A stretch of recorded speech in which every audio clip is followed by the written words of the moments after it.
জানিয়ে দেব এই মুহূর্তে হাতে পাওয়া সর্বশেষ গুরুত্বপূর্ণ আপডেট বাংলা সংবাদ। শুরুতেই থাকছে আওয়ামী লীগ সভাপতি শেখ হাসিনা দিল্লিতে বসে বাংলাদেশের বিরুদ্ধে ষড়যন্ত্র করছে বলে মন্তব্য করেছেন বিএনপির স্থায়ী কমিটির সদস্য ও সাবেক যোগাযোগ প্রতিমন্ত্রী সালাউদ্দিন আহমেদ। বুধবার সন্ধ্যা ৭টায় কক্সবাজারের পেকুয়া চৌমুহনীতে এক সংবর্ধনা অনুষ্ঠানে এ মন্তব্য করেন তিনি।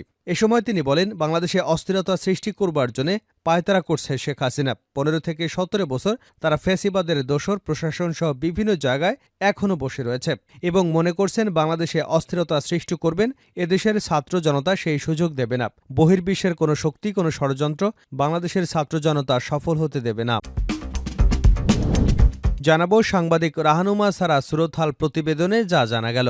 রাজধানীর হাতিরঝিল লেক থেকে উদ্ধার হয় বেসরকারি টেলিভিশন চ্যানেল গাজী টিভির সাংবাদিক রাহানুমা সারার মরদেহ।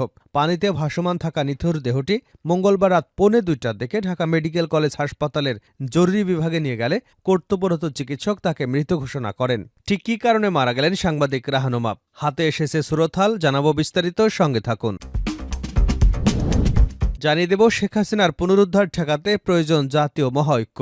শেখ হাসিনাকে ফ্যাসিস্ট আখ্যা দিয়ে তার পুনরুদ্ধার ঠেকাতে হলে জাতীয় মহাঐক্য প্রয়োজন বলে মন্তব্য করেছেন ১২ দলীয় জোটের শরিক জাতীয় পার্টির মহাসচিব ও সাবেক এমপি আহসান হাবিব লিংকন।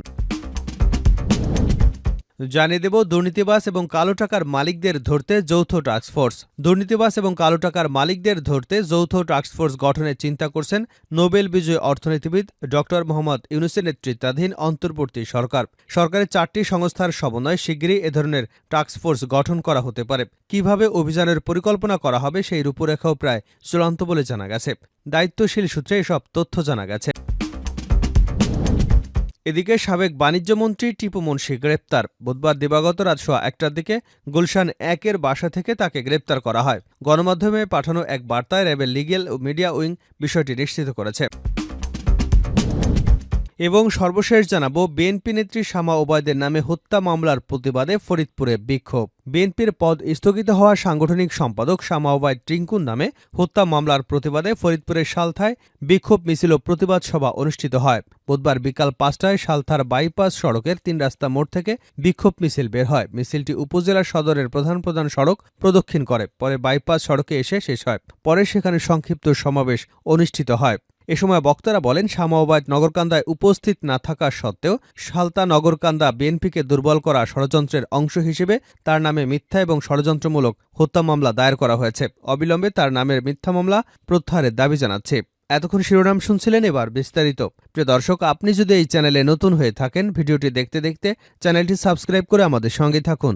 আর এই ভিডিও সম্পর্কে আপনি আপনার মূল্যবান মতামতটি কমেন্ট বক্সে জানিয়ে দিন। আর হ্যাঁ প্রিয় দর্শক, জানিয়ে দিন ভিডিওটি কোথা থেকে দেখছে। শেখ হাসিনা দিল্লিতে বসে ষড়যন্ত্র করছে সালাউদ্দিন। আওয়ামী লীগের সভাপতি শেখ হাসিনা দিল্লিতে বসে বাংলাদেশের বিরুদ্ধে ষড়যন্ত্র করছেন বলে মন্তব্য করেছেন বিএনপির স্থায়ী কমিটির সদস্য ও সাবেক যোগাযোগ প্রতিমন্ত্রী সালাউদ্দিন আহমেদ। বুধবার সন্ধ্যা ৭টায় কক্সবাজারের পেকুয়া চৌমুহনীতে এক গণসংবর্ধনা অনুষ্ঠানে এ মন্তব্য করেন তিনি। সালাউদ্দিন বলেন, দিল্লিতে বসে বসে শেখ হাসিনা বাংলাদেশের মানুষের বিরুদ্ধে ষড়যন্ত্র করছেন। বাংলাদেশে অস্থিরতা সৃষ্টি করবার জন্য পায়তারা করছেন তিনি। ১৫-১৭ বছর ফ্যাসিবাদের দোসরা, প্রশাসন সহ বিভিন্ন জায়গায় এখনও বসে রয়েছেন এবং মনে করছেন বাংলাদেশের অস্থিরতা সৃষ্টি করবেন। এজন্য ছাত্র জনতায় সেই সুযোগ দেবে না। বহির্বিশ্বের কোনো শক্তির ষড়যন্ত্র বাংলাদেশের ছাত্র জনতা সফল হতে দেবে না। সালাউদ্দিন আরও বলেন, আওয়ামী স্বৈরাচারের পতন হয়েছে। আওয়ামী ফ্যাসিবাদীরা কখনো জনগণের সামনে আর রাজনীতি করতে এলে আপনারা তাদের প্রত্যাখ্যান করবেন। এ মাটি শহীদদের রক্তে রঞ্জিত হয়ে পবিত্র হয়েছে। সুতরাং হাসিনা ও তার দোসরদের দ্বারা আর কখনো অপবিত্র হতে দেওয়া হবে না। দীর্ঘ ১০ বছরেরও বেশি সময় পর নিজ জেলা কক্সবাজারে যান সালাউদ্দিন আহমেদ। দুপুর ১:১২টার দিকে ঢাকা থেকে তিনি কক্সবাজারের বিমানবন্দরে পৌঁছান। এরপর দলের নেতাকর্মীদের গাড়ি বহরের সঙ্গে পেকুয়ায় পৌঁছান। সেখানে তাকে গণসংবর্ধনা দেওয়া হয়। সাংবাদিক রাহানুমা সারার সুরতহাল প্রতিবেদনে যা জানা গেল। রাজধানীর হাতিরঝিল লেক থেকে উদ্ধার করা হয় বেসরকারি টেলিভিশন চ্যানেল গাজী টিভির সাংবাদিক রাহানুমা সারার মরদেহ। পানিতে ভাসমান তার নিথর দেহটি মঙ্গলবার রাত ১:২০ থেকে ঢাকা মেডিকেল কলেজ হাসপাতালে জরুরি বিভাগে নিয়ে গেলে কর্তব্যরত চিকিৎসক তাকে মৃত ঘোষণা করেন।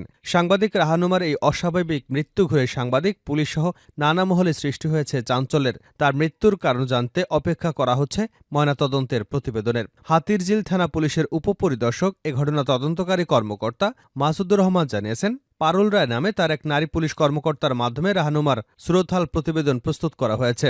সুরতহাল প্রতিবেদনে তিনি লিখেছেন, সারা রাহানুমার শরীরের কোনো অংশে দাগ বা আঁচড়ের চিহ্ন নেই। চুল, কপাল এবং মুখ স্বাভাবিক ছিল, তবে নাক দিয়ে তরল নির্গত হয়েছে। হাতের আঙুলের নখগুলো নীল বর্ণে দেখা গেছে। মৃত্যুর কারণ সম্পর্কে সুরতহালে বলা হয়েছে, রাহানুমা সারার মৃত্যুর কারণ সম্পর্কে সুনির্দিষ্ট কোনো উল্লেখযোগ্য কারণ জানা যায়নি। তবে এটা জানা গেছে, সারা অবচেতন অবস্থায় হাতের যে লেকের মধ্যে ভাসছিলেন তার শরীরে বাহ্যিক কোনো আঘাত বা আঁচড় নেই, কোনো যৌন নিপীড়নের চিহ্নও পাওয়া যায়নি। ফলে মৃত্যুর কারণ জানতে ময়নাতদন্ত সহ অন্যান্য ব্যবস্থা গ্রহণের অনুরোধ করা হলো। তদন্তকারী কর্মকর্তা মাসুদুর রহমান গণমাধ্যমকে বলেন, প্রাথমিকভাবে ধারণা করা যায় তিনি আত্মহত্যা করেছেন, তবে মৃত্যুর কারণ চূড়ান্তভাবে জানা যাবে ময়নাতদন্তের পর। মঙ্গলবার রাত 12:30টার দিকে তার লাশ উদ্ধার করা হয়। জানা যায়, মৃত্যুর আগে মঙ্গলবার রাত 12টার দিকে ফেসবুকে একটি পোস্ট দেন রাহানুমা। এতে ফাহিম ফয়সাল নামে তার এক বন্ধুকে ট্যাগ করে কয়েকটি ছবি পোস্ট করেন, যেখানে ছবিতে ফাহিমও রয়েছে। ট্যাগ করা ক্যাপশনে তিনি লেখেন, তোমার মতো বন্ধু থাকা খুব ভাগ্যের ব্যাপার। আশা করি খুব শীঘ্রই তোমার স্বপ্ন পূরণ হবে। আমি জানি আমাদের অনেক পরিকল্পনা ছিল। দুঃখের বিষয় হলো পরিকল্পনাগুলো বাস্তবায়ন করতে পারলাম না। আল্লাহ তোমার জীবনের সব আশা বাস্তবায়ন করুক। লেখা শেষে দুটি ভালোবাসার ইমোজি জুড়ে দেন। তার 1 ঘন্টা আগে আরেক পোস্টে রাহানুমা লেখেন, জীবন মৃত্যু হয়ে থাকার চাইতে মরে যাওয়াই ভালো। মৃত রাহানুমা বেসরকারি channel Gazi TV newsroom editor হিসেবে কর্মরত ছিলেন। তিনি কল্যাণপুরে থাকতেন বলে জানা গেছে। সারা নোয়াখালী সোনাইমুড়ি উপজেলার ইসলামবাগ কৃষ্ণপুর গ্রামের বখতিয়ার শিকদারের মেয়ে। সাবেক বাণিজ্যমন্ত্রী টিপু মুন্সিকে গ্রেপ্তার। সাবেক বাণিজ্যমন্ত্রী টিপু মুন্সিকে গ্রেপ্তার করেছে র্যাপিড অ্যাকশন ব্যাটালিয়ন র্যাব। বুধবার দিবাগত রাত 1:15টার দিকে গুলশান 1-এর বাসা থেকে তাকে গ্রেপ্তার করা হয়। গণমাধ্যমে পাঠানো এক বার্তায় সাবেক লিগ্যাল ও মিডিয়া উইং বিষয়টি নিশ্চিত করেছে। র্যাব জানায়, বৈষম্যবিরোধী ছাত্র আন্দোলন চলাকালে গুলিবিদ্ধ হয়ে শ্রমিক মুসলিম উদ্দিন মিলন হত্যার ঘটনায় দায়ের করা মামলায় টিপু মুন্সিকে গ্রেপ্তার দেখানো হয়েছে। প্রাথমিক জিজ্ঞাসাবাদ শেষে তাকে পুলিশের কাছে হস্তান্তর করা হবে। গত 5 আগস্ট আন্দোলনের মুখে তৎকালীন প্রধানমন্ত্রী শেখ হাসিনা পদত্যাগ করে ভারতে পালিয়ে গেলে পরদিন 6 আগস্ট রাষ্ট্রপতি সংসদ ভবন ভেঙে দেওয়ার পর তিনি সংসদ সদস্যের পদ হারান। তার বিরুদ্ধে বৈষম্যবিরোধী ছাত্র আন্দোলনে শিক্ষার্থী এবং শ্রমিক নিহতের ঘটনায় গাজীপুর ও রংপুরে হত্যা মামলা করা হয়েছে। 22 আগস্ট টিপু মুন্সি, তার স্ত্রী আইরিন, শালবিকা মুন্সি, মেয়ে তানিয়া, অনন্যা মুন্সি এবং তৃষ্ণা মুন্সির ব্যাংক অ্যাকাউন্ট জব্দ করে বাংলাদেশ ব্যাংকের আর্থিক গোয়েন্দা সংস্থা বাংলাদেশ ফিনান্সিয়াল ইন্টেলিজেন্স ইউনিট। একই সঙ্গে তাদের মালিকানাধীন ব্যবসা প্রতিষ্ঠানের ব্যাংক হিসেবে লেনদেনও স্থগিত করা হয়েছে। দুর্নীতিবাজ ও কালো টাকার মালিকদের ধরতে যৌথ টাস্কফোর্স। দুর্নীতিবাজ এবং কালো টাকার মালিকদের ধরতে যৌথ টাস্কফোর্স গঠনের চিন্তা করছে নোবেল বিজয়ী অর্থনীতিবিদ ড. মোহাম্মদ ইউনূসের নেতৃত্বাধীন অন্তর্বর্তী সরকার। সরকারের 4টি সংস্থার সমন্বয়ে শিগগিরই এ ধরনের টাস্কফোর্স গঠন করা হতে পারে। কিভাবে অভিযানের পরিকল্পনা করা হবে সেই রূপরেখাও প্রায় চূড়ান্ত বলে জানা গেছে। দায়িত্বশীল সূত্র এসব তথ্য নিশ্চিত করেছে।